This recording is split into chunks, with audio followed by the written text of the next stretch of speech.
Jamaica, with business interests, as you would have heard, in the Bahamas.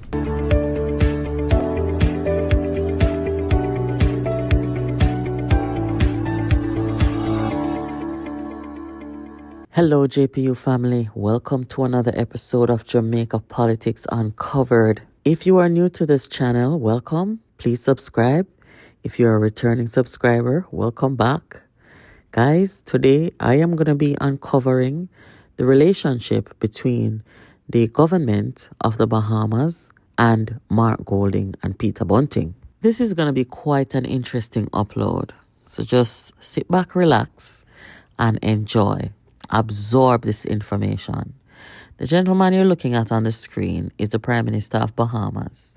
His name is Philip Davis. He's a corporate lawyer by profession, turned politician and Prime Minister. That's something he has in common with Mark Golding. They're corporate lawyers. Why am I telling you about these people? Well, recently I discovered that Mark Golding and Peter Bunting's company named Proven Wealth, they loan the government of Bahamas $20 million for a housing development project that the government of Bahamas want to do. The problem with all of this is that there is a clear conflict of interest between Mark Golding, Peter Bunting, who now are representing the opposition party of Jamaica. And they have this financial institution where they're lending money to governments of other countries. A very clear conflict of interest. Before we go any further, let me lay out the timeline of events that took place between Mark Golding, Peter Bunting, and the Prime Minister of Bahamas. Their relationship began in the Bahamas when Proven Wealth acquired Heritage Education Fund. We're going to talk about that a little later on. In April of 2022, Prime Minister of Bahamas, Philip Davis, met with Mark Golding in Kingston, Jamaica, during the Carifta Track and Field Games, accompanied by Minister of Energy and Transport, Miss Colby Davis. While on this visit, Mrs. Davis visited Jamaica's low-cost housing development. It sounds to me like that wasn't just a Carifta game meeting. It was a business deal meeting, which had nothing to do with Jamaica or its government or its governmental structures. It had to do with Mark Golding's personal business, finance, and the Prime Minister of the Bahamas, Mr. Philip Davis. This deal was supposed to be somewhat of a secret, but we'll get into that in just a moment. Back to the timeline. So Proven Wealth acquired Heritage Fund in October of 2021. In April of 2022, you see where Mark Golding and the Prime Minister of the Bahamas met in Kingston, Jamaica.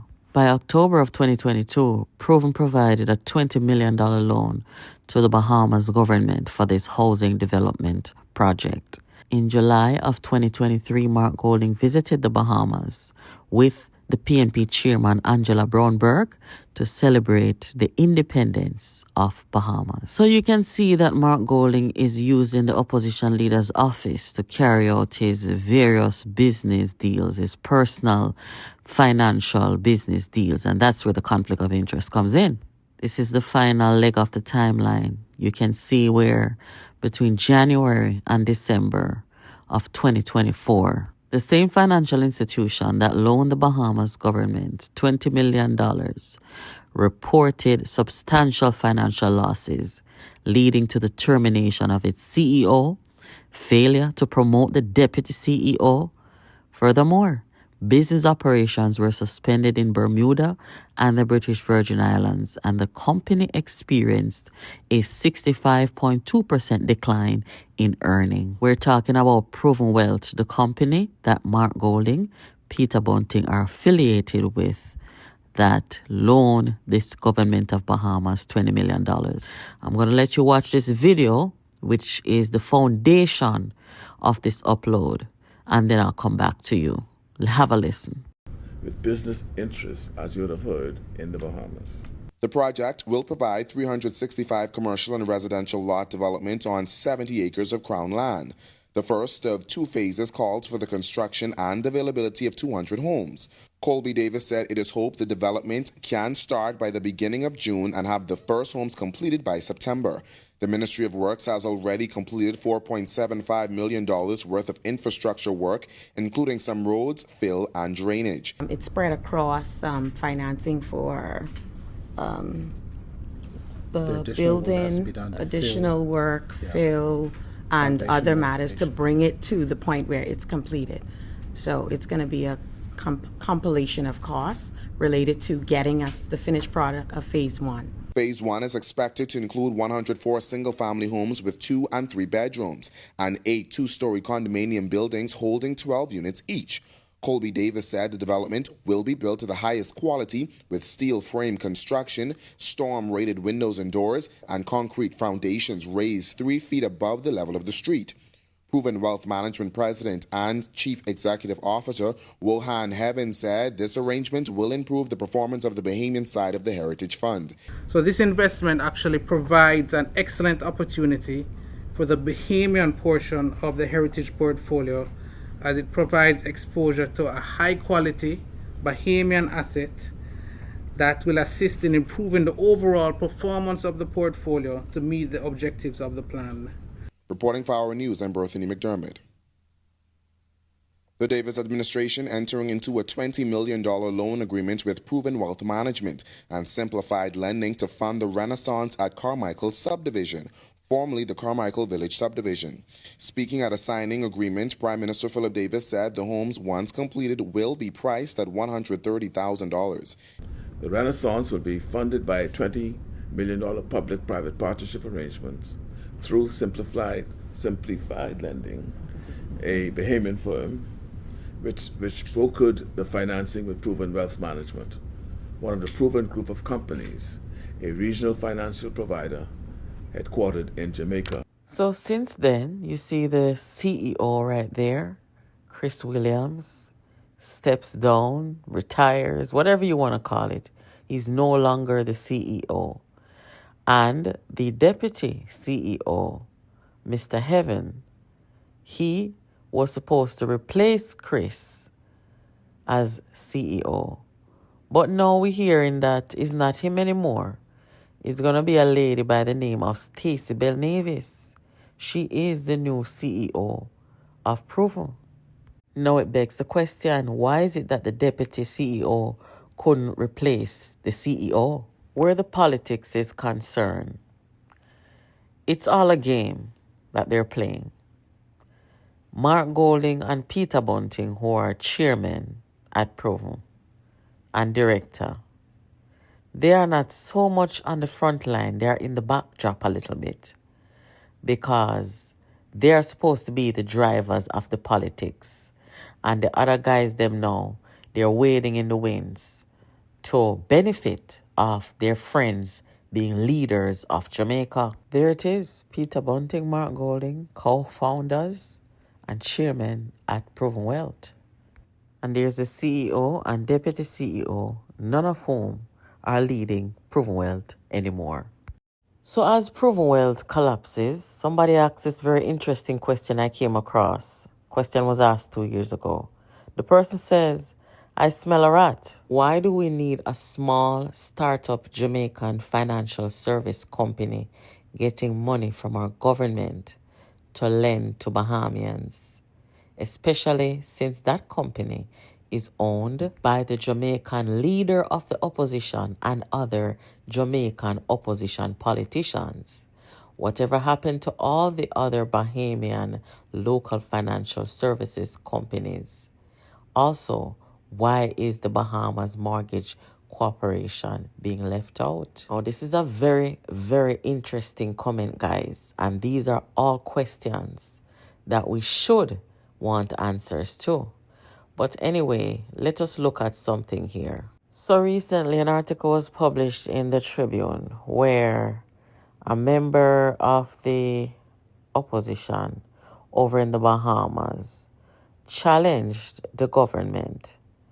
He was saying that the $20 million housing financing shouldn't be a secret deal. Remember the minister, Colby Davis, that accompanied the Prime Minister of Bahamas to Jamaica? Well, she declined to lay a copy of the agreement with Simplified Lending and Proven Wealth in the House of Assembly on the basis of its, quote, sensitive nature. However, in the same breath, she added that, quote, in the interest of transparency, I commit to confirming to this House the interest, terms, and repayment of the funding agreement at a later date. There were a series of questions from the opposition regarding this loan and the repayment terms with the government and proven wealth. The minister's written answers said the 20 million loan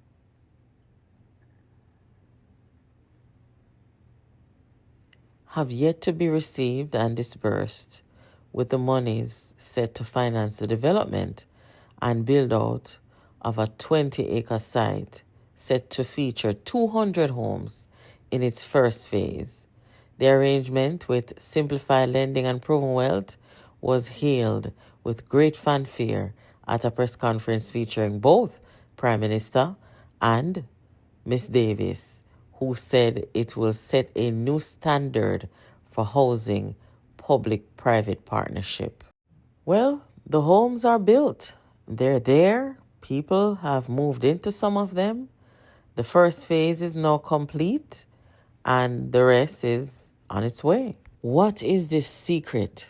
What are the arrangements? What is the payback or the agreement made between Bunting and Golding and Proven Wealth and the government of the Bahamas? Why is it such a secret? Why is it so sensitive?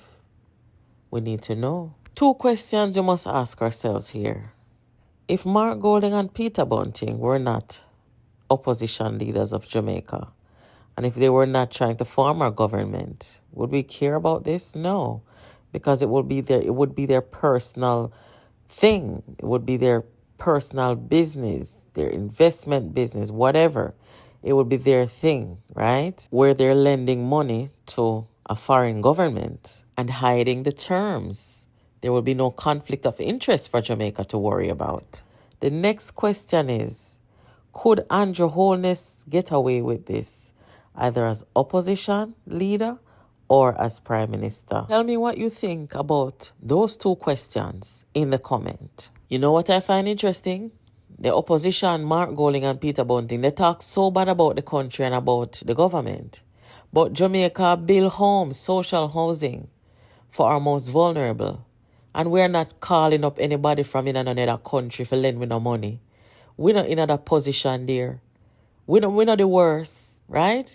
But them have the worst things to say about the country and the performance of the government. We're doing infrastructure work. I build up how much roads, park program and everything. And Jamaica not borrow no money to do that. And Jamaica not raise a tax on the people them neither. But them come and talk the worst things about the government and the country. Meanwhile, they are lending money and giving money to other countries to build up homes. And their constituency, Mark Golding in particular, has a constituency where the homes are collapsing on the citizens. It don't look good for them. And here they are now trying to lead our country when their investment bank is failing. See there, close operations, CEO gone, deputy CEO cannot step up, and then them draw for a woman to fix it. Meanwhile, they are losing 65.2% in earning. What are they saying to the government? What are they trying to say to this government and to Jamaica? They cannot talk to us. And furthermore, what does this mean for the agreement that them and the Bahamas government have together? What does this mean for the Bahamas Prime Minister in his own country, where this company, Proven Wealth, that he borrowed $20 million from, is going underwater? Where's the transparency? Anyway, I don't business with them over there, you know. All I want to know say is, them the people in the leadership of the PNP will come for them financial benefit and success and don't come about the people, they're not deserving of leadership in our country. The Prime Minister standing there, he's trying to do right by the people without going outside our country and look people for borrow money from for do this. That is so embarrassing. Come to think of it, people. Eh? The infrastructure road work will go on at Jamaica. The Sparks program watching billions of dollars. Jamaica now borrow no money and Jamaica now raise no tax. Where Jamaica get so much money from, people? Eh? Me telling you, say if Andrew thief, Andrew's a worthless thief, Because how can you thief and leave back so much money? Where Jamaica get all this money from? And them now run down Bunting and Golden for borrowing the money from them. Anyway, guys, there you have it. The relationship between the Bahamas government and Mark Golding and Peter Bunting. Conflict of interest. Guys, you're listening to Jamaica Politics Uncovered. Make sure you keep it locked here for all your political news, breaking news, updates, and reviews. Everything politics in Jamaica, you get it right here. Subscribe and share this channel with your friends. Thank you for watching. Catch you in the next video.